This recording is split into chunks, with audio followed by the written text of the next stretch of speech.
Përshëndetje të nderuar shikues, jemi së bashku në edicionin e orës 14 këtu në studion e Blu Televizion.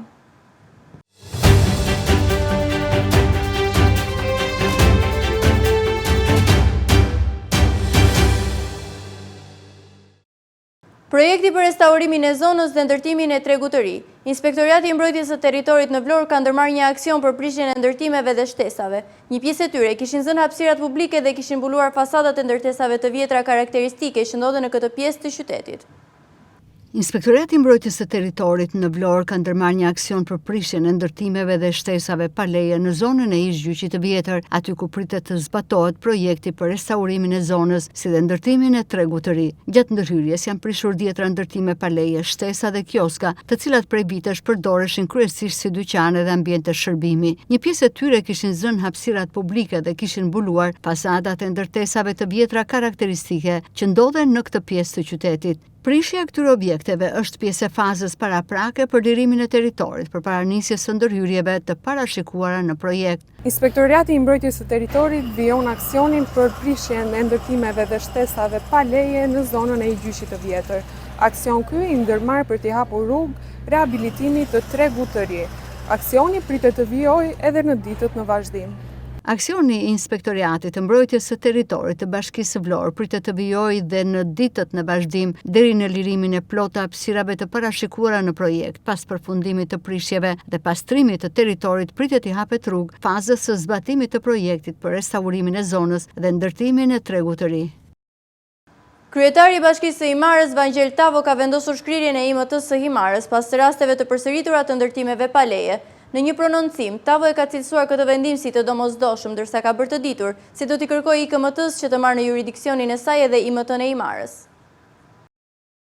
Kryetari i Bashkisë së Himarës, Vangjel Tavo, ka reaguar pas shkrirjes së Inspektoratit të Mbrojtjes së Territorit në Himar, vendim që vjen pas konstatimit të një objekti peskatësh të ndërtuar pa leje në Qeparo. Në një prononcim për media, Tavo e cilësoi vendimin të domosdoshëm, ndërsa bëri të ditur se të gjithë punonjësit e këtij inspektorati janë shkarkuar. Ai deklaroi se do t'i kërkojë Inspektoratit Kombëtar të Mbrojtjes së Territorit të marrë në jurisdiksion dhe territorin e Bashkisë së Himarës. Kryebashkiaku theksoi se punonjësit e administratës nuk mund të abuzojnë me detyrën, duke dëmtuar qytetarët që respektojnë ligjin dhe nga ana tjetër, duke lejuar ndërtime pa leje. Tavo kërkoi gjithashtu nisjen e hetimeve nga prokuroria për të gjithë personat përgjegjës. IMT-ja ka 6 gjysej në strukturë, por një ishte pozicion bosh, 5 punonjës të cilët ishin në detyrë në këtë institucion, sot janë pezulluar nga puna. Që i bie që nuk ngelet asnjë inspektor, pra vetvetiu shkrihet strukturë. Atëherë, përveç se për ditë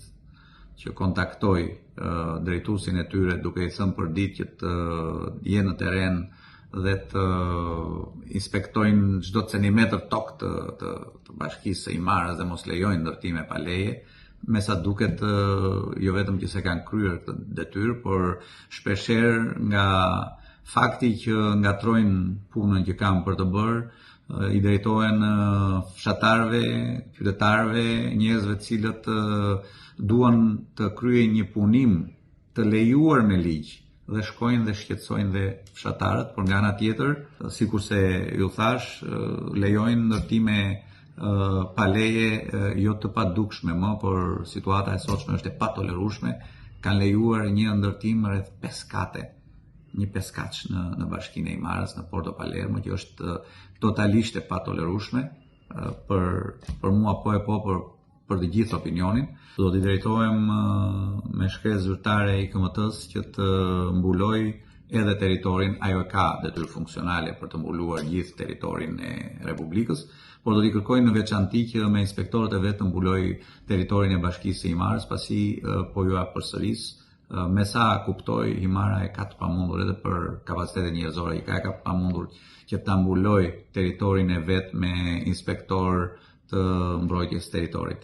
Po, për herë të dytë brenda një periudhe rreth një viti detyrohem ta shkrij për herë të dytë IMT-n e Bashkisë së Himarës për arsye të neglizhencës së treguar gjatë ushtrimit të punës së tyre ku detyra primare është mbrojtja e territorit ndërkohë që nuk e kanë kryer këtë detyrë dhe këtë e tregojnë dhe faktet që në terren ka ndërtime pa leje të konstatuara ditët e fundit, por dhe për mosveprimin e tyre, ku vetë IMT-ja dhe jo vetëm IMT-ja dhe strukturat tjera shtetërore që janë përgjegjëse për situatën e ndërtimeve pa leje, kanë lejuar këto ndërtimet pa leje. Kështu që në këto kushte vendosa që ta shkrij Inspektoriatin e Mbrojtjes Territorit të Bashkisë Himarës, pasi për mua kjo strukturë në momentin që nuk kryen funksionin që i përcakton ligji është e tepërt për Bashkinë e Himarës. Rasti i objektit pa leje në Qeparo, i cili u shem nga Inspektorati Kombëtar i Mbrojtjes së Territorit, ka sjell masa dhe në radhët e Policisë së Shtetit. Fillimisht drejtori i përgjithshëm i Policisë, Skënder Rita, pezulloi nga detyra 4 punonjës që kanë qenë pjesë e zinxhirit komandues të Komisariatit të Himarës gjatë periudhës kur është ngritur objekti. Një protestë është zhvilluar në Orikum, ku protestuesit janë shprehur kundër statusit aktual administrativ dhe kanë kërkuar një riorganizim territorial që do të rikthente zonës autonominë e mëparshme në drejtimin e qeverisjes vendore. Një protestë është zhvilluar në Orikum, ku protestuesit shprehen kundër statusit aktual administrativ dhe kërkojnë një riorganizim territorial që do t'i rikthente zonës autonominë e mëparshme në drejtim të qeverisë vendore. Sipas banorëve, organizimi aktual administrativ nuk i përgjigjet nevojave të komunitetit dhe ka sjellë vështirësi në përfaqësimin dhe zgjidhjen e problematikave të zonës. Ata kërkojnë që zëri i komunitetit të merret në konsiderat dhe Orikumi të ketë sërish një strukturë të pavarur vendore.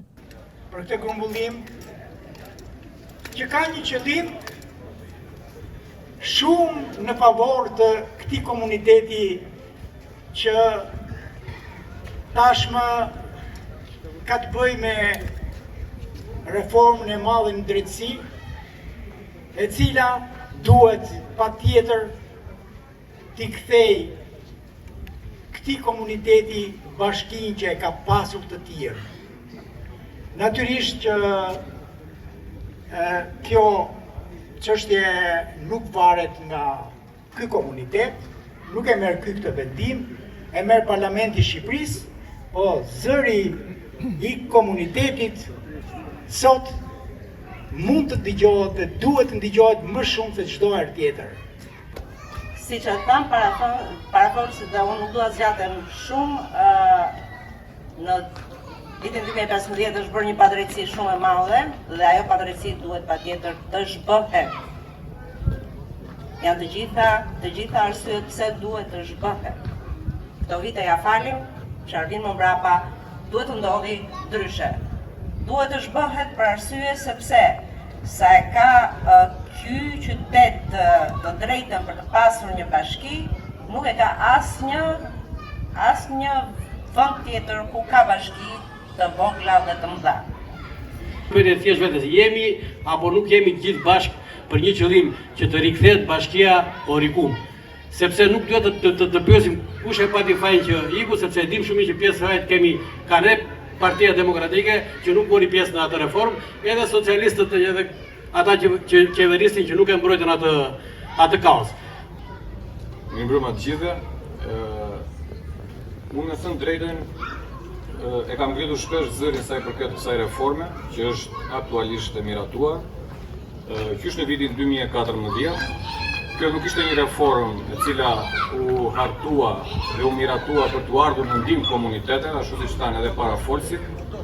Për mendimin tim ka qenë një reformë e cila kishte në bazë të saj hartën elektorale dhe nuk ishte në bazë të saj ato për të cilat u miratua, u hartua dhe u propagandua, sepse nëse të treja pikat kryesore mbi të cilat ajo reformë u miratua do të ishin zbatuar, atëherë ne nuk ishim se të ndidheshim këtu dhe të kishim gjithë këto problematika dhe gjithë këto ankesa. Sa i përket të tre elementeve mbi të cilat ndërtohen reforma, që ka të bëjë me efikasitetin financiar, ka të bëjë me uljen e kostove administrative dhe ka të bëjë me afrimin e shërbimeve ose gjendjen më pranë qytetarëve. Asnjëra prej këtyre tre elementeve mbi të cilat ndërtohen reformat sot nuk zbatohen. Protestuesit kanë shprehur shqetësimin e tyre për mënyrën se si funksionon aktualisht administrimi i zonës, duke kërkuar më shumë vëmendje dhe investime për Orikumin. Ata kanë deklaruar se kërkesa për rikthimin e bashkisë lidhet me nevojën për një administrim më të afërt me qytetarët dhe për një përfaqësim më të drejtpërdrejtë të interesave të komunitetit. Protesta është zhvilluar para qendrës administrative, ndërsa banorët kanë bërë thirrje që kërkesa e tyre të dëgjohen nga institucionet përgjegjëse. Ata paralajmërojnë se do të vijojnë të kërkojnë rikthimin e Orikumit si njësi më vete të qeverisë vendore, duke e konsideruar këtë një kërkesë në interes të komunitetit. Siguria ushqimore dhe çmimet e larta gjatë sezonit veror mbeten ndër shqetësimet kryesore për qytetarët e Vlorës. Sipas tyre, kontrollet për sigurinë dhe cilësinë e produkteve ushqimore duhet të shtohen, veçanërisht gjatë sezonit veror, kur temperaturat e larta kërkojnë respektim të kushteve të ruajtjes dhe tregtimit të ushqimeve. Siguria ushqimore, por edhe çmimet e larta gjatë sezonit veror mbeten ndër shqetësimet kryesore për qytetarët e Vlorës. Me rritjen e temperaturave dhe fluksin e pushuesve, qytetarët shprehen se tregohen edhe më të kujdesshëm në përzgjedhjen e produkteve që konsumojnë. Ata thonë se pjesën më të madhe të blerjeve preferojnë ta kryejnë në pika ku kanë besim dhe që i frekuentojnë prej kohësh, ndërsa tregohen më të rezervuar ndaj blerjeve në subjekte që nuk i njohin. Sipas qytetarëve, kontrollet për sigurinë dhe cilësinë e produkteve ushqimore duhet të shtohen, veçanërisht gjatë sezonit veror, kur temperaturat e larta kërkojnë respektim të kushteve të ruajtjes dhe tregtimit të ushqimeve. Një tjetër shqetësim që ata ngren lidhet me datat e skadencës së produkteve. Qytetarët shprehen se ekziston frika e ndërhyrjes apo ndryshimit të afateve të skadencës, ndërsa tregojnë se nuk kanë munguar as rastet kur kanë konstatuar produkte të skaduara pasi i kanë bler. Në Itali kam marrë me pushime në shtëpinë time dhe këto gjëra me tja nuk i shikoj shumë. Kur marrë vetëm marrë një gjë të njëri të njëjtur, nuk e di. Edhe nuk ka siguri në skadencë, sa ti ke skadencë, këtu se ka skadencë. Nuk e jep. Duhen shtuar kontrollet, po shumë, se ka rrezik. Në ka rrezik kuptimin që s'di çfarë ha. Janë ngritur të rrashëmit që se përballon njeri fare, nuk i përballon dot. Kush? Ne pensionistat i përballojnë? Asnjëherë. S'ka siguri fare. Po nuk ka. Ku ka kontrole? Prandaj njerëzit duhet të kenë kujdes për ato që blejnë. Po kontrollet më shumë, masa më shumë. Të skaduar nuk e di, po në për supermarkete kam frikë. Kam frikë se mund t'i ndrojnë etiketat. Atje do shumë kujdes. Ham ato që na japin, po se qa është duhet i dim të tjerët që merren me ato punë. Jo ne fare nuk ka, se po të kish kontroll nuk bënin këtë që bëjnë. Nuk kam besim. Sa por në gjyrat janë vallazhura një fare. Po të vendi besuar në një dyqan që i kemi afër, marrim. Po me kontrolla edhe beson, s'pa kontrolluar s'është gjë. Po tek tani mirë. S'kemi ndonjë problem, ndonjë shqetësim. Në këto kushte, qytetarët kërkojnë më shumë kontrolle nga autoriteti kombëtar i ushqimit në markete, dyqane dhe subjekte të tjera që tregtojnë produkte ushqimore, me fokus respektimin e afateve të skadencës, kushteve të ruajtjes dhe standardeve të sigurisë. Qytetarët apelojnë që kontrollet të jenë të vazhdueshme dhe shkeljet të ndëshkohen në mënyrë që produktet që përfundojnë në tryezën e konsumatorëve të jenë të sigurta.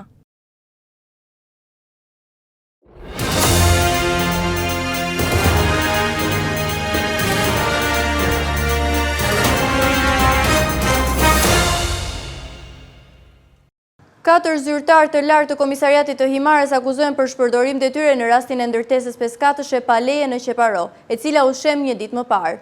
Pas arrestimit të pronarit të ndërtesës në pranga dhe ish shefi krimeve në Himarë dhe vartësi i tij, ndërkohë në kërkim janë shpallur edhe 2 efektiv. 4 punonjës të policisë së shtetit janë vënë në hetim dhe procedim penal për objektin peskatës të ndërtuar pa leje në zonën e Qeparojit në jurisdiksionin e Bashkisë së Himarës. Me një vendim të përcjellë një ditë më parë, drejtori i policisë së shtetit vërtetoi pezullimin e detyrave të këtyre 4 punonjësve, të cilët lejuan ndërtimin e objektit në kohën kur ishin në detyrë në Komisariatin e Policisë së Himarës, referuar dhe vendimi më të fundit të Agjencisë Mbikëqyrjes Policore. 2 prej punonjësve janë ndaluar tashmë, ndërsa 2 të tjerë janë shpallur në kërkim. Hetimet për ngjarjen në fjalë vijojnë, ndërkohë që edhe nga Bashkia e Himarës është marrë vendimi për pezullimin e të gjithë Inspektoratit të Mbrojtjes së Territorit. Katër punonjës të policisë së shtetit janë vënë në procedim penal, 2 prej tyre janë ndaluar dhe 2 të tjerë janë shpallur në kërkim pas hetimeve për objektin 5-4 të ndërtuar pa leje në Qeparo të Imarës. Masat vijnë pasi drejtori i përgjithshëm i policisë së shtetit, Skënder Hita, urdhëroi fillimisht pezullimin e menjëhershëm nga detyra të gjithë zinxhirit komandues të Komisariatit të Policisë Imar që kishte qenë detyrë gjatë periudhës kur u ndërtua dhe objekti. Agjencia e mbikëqyrjes policore ka vijuar hetimet dhe ndaj 4 efektivëve po procedohet për veprën penale shpërdorimi i detyrës. Të ndaluar janë Emiliano Brenga, aktualisht shef i krimeve në volum në Komisariatin e Policisë Divjak dhe më parë me të njëjtën detyrë në Imar, si dhe Klodian Petani, aktualisht specialist i hetimit të krimeve në Komisariatin e Vlorës dhe më parë pjesë e Komisariatit të Imarës. Ndërkohë janë shpallur në kërkim Ferit Merkaj, aktualisht shef i seksionit të trafiqeve në Drejtorinë Vendore të Policisë Vlorë dhe ish shef i Komisariatit të Policisë Imar, si dhe Redin Caushaj me detyrë SPZ në Komisariatin e Imarës. Sipas Agjencisë Mbikëqyrjes Policore, ata nuk janë gjetur në banesat e tyre dhe pavarësisht njoftimeve nuk janë paraqitur pranë strukturave përkatëse. Hetimet lidhen me objektin e konstatuar në vendin e quajtur Sug në Qeparo, i përbërë nga një kat nën tokë dhe 4 kate mbi tokë, i ndërtuar pa lejen e organeve kompetente. Nga verifikimet paraprake rezulton se punimet për objektin kishin nisur qen dhjetor të vitit 2025, ndërsa dyshohet se nga strukturat e Komisariatit të Policisë Imar nuk janë marrë masat për parandalimin e ndërtimit dhe vënien përpara përgjegjësisë ligjore të personit që po e ndërtonte. Po se duhet si ndërtesës është arrestuar në flagrancë, ndërsa objekti i shembur nga IKMT. Për të njëjtën çështje janë shpallur në kërkim edhe 3 punonjës të Inspektoratit të Mbrojtjes së Territorit Imar, kryeinspektori dhe 2 inspektor, të dyshuar për shpërdorim të detyrës. Agjencia e Mbikëqyrjes Policore bën të ditur se hetimet vijojnë për zbardhjen e plotë të rrethanave dhe dokumentimin e përgjegjësive ligjore të personave të përfshirë në lejimin e ndërtimit pa leje. Një mjet lundrues jet ski ka hyrë brenda perimetrit të sigurisë në Ksamil duke rrezikuar pushuesit që ndodheshin në det. Policia ka bllokuar mjetin lundrues dhe ka gjobitur me 500.000 lekë të rinj drejtuesin e jet skis. Një mjet lundrues jet ski ka hyrë brenda perimetrit të sigurisë në Ksamil duke rrezikuar pushuesit që ndodheshin në det. Pas konstatimit të ngjarjes gjatë patrullimit, policia ka bllokuar mjetin lundrues dhe ka gjobitur me 500.000 lekë të rinj drejtuesin e jet skis. Ngjarja është konstatuar nga shërbimet e policisë kufitare gjatë patrullimit në sektorin detar të Ksamilit në zonën e njohur si Bar Bistro. Policia e shtetit ka bërë apel përdoruesve të mjetet lundruese dhe subjekteve që operojnë me to të respektojnë me rigorozitet perimetrat e sigurisë dhe rregullat e lundrimit, duke shmangur çdo veprim që mund të rrezikojë pushuesit. Gjatë ditës së sotme është riaktivizuar vatra e zjarrit në pjesën veriore të masivit pyjor të Drenijes në drejtim të fshatit. Për shuarin e zjarrit në zonën e Drenijes dhe Gjinoqarës po ndërhyet edhe nga ajri me 2 avion zjarfikës. Është riaktivizuar gjatë ditës së sotme vatra e zjarrit në pjesën veriore të masivit pyjor të Drenijes në drejtim të fshatit Drenie. Për normalizimin e situatës në terren janë angazhuar 5 mjete zjarfikëse, 25 efektiv të MZSH-s dhe 15 forca bashkiake. Ndërhyrja nga toka po has vështirësi për shkak të terrenit të vështirë dhe intensitetit të zjarrit, edhe banorët po përpiqen të japin kontributin e tyre për shuarjen e flakëve me ç'të munden. Përpiqemi me mishe me shpirt, me mjete rrethanore, edhe ndihma e zjarfikësve. Dhe kaq po mundohemi të shpëtojmë sa të mundsim nga zjarri, nga flakët. Rrezik janë banesat janë aty poshtë, tokat me ullinj, arat, vreshtat, tëra, gjallë, kush ka gjetë gjallë, to janë rreziqet. Zjarri rrezikon tërë pasurinë, edhe pishat e digjen e pasuri. Është mushkria myzekjes, mushkria e mund të theme deri në Durrës, kjo pjesë. Vetëm për atë është mbjell edhe është vendosur qysh në atë kohë. Po ka është një shpik të poshtë, ja avioni erdhi, shikyti erdhi. Ka si mos themi, po na ndihmojnë. Për shuarin e zjarrit në zonën mes Drenijes dhe Gjinoqarës në bashkim Patos po ndërhyet edhe nga ajri. 2 avion zjarfikës kanë nisur hedhjen e ujit mbi vatrat e zjarrit me qëllim frenimin e përhapjes së flakëve dhe normalizimin e situatës. Të nderuar shikues, kjo ishte gjithçka e përgatitur për këtë edicion informativ. Ju falenderoj për vëmendjen, bashkë mirupafshim.